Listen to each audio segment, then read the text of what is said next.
Well, hello guys, and welcome to another episode of FunFactor, where I tell you my thoughts on games. Today we're checking out It Takes Two. Now, It Takes Two is a very interesting game. It is a co-op only game by the same devs who made A Way Out, which is another great co-op only game. What's nice about this game is if you don't have someone to play in-person split screen, EA has made it where only one person needs to own the game. So, a friend can just download a special friend pass only version, which allows them to join games, not start games. And this game does run around $40 and is on EA Play Pro, which is on PC and Xbox, which costs about $15 a month. And you could just play it for a month and cancel it afterwards. The game runs around 10 hours long. Now, gameplay. Now, each character does play differently, so there is some replayability in that aspect. Now, this game does do all the co-op tropes, but it does in a way that feels perfect and smooth and natural. Like, never once did I feel like this was kind of out of place. It just felt like it belonged.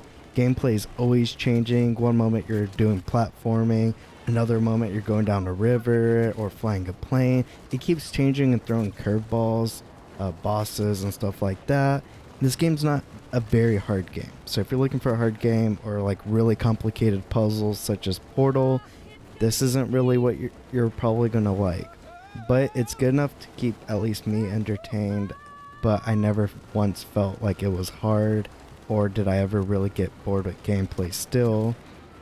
Now, visually, the game does remind me of a Disney movie or a Pixar film. It looks really good. Me and my friend were playing with the GTX 1060 around high/ultra settings.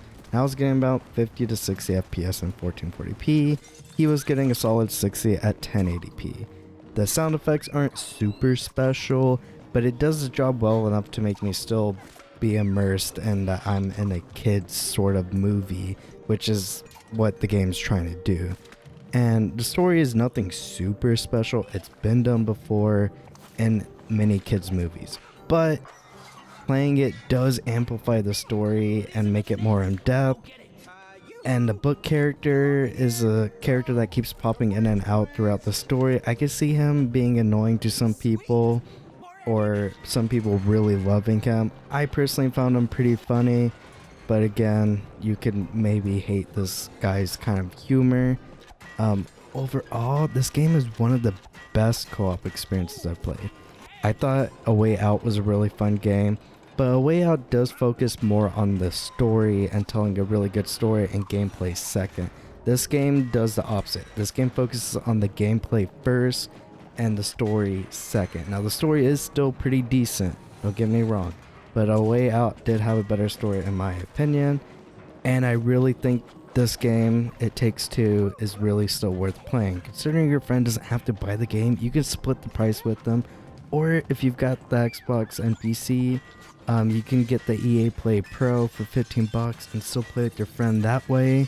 So there's many cheaper ways of playing this game. I mean, you split it with your friend, go $20 on the game, and it's a really fun co-op game that I believe everyone should experience at least once. Now, if you like this video and you want more, I do highlights from my Twitch stream and reviews on this channel.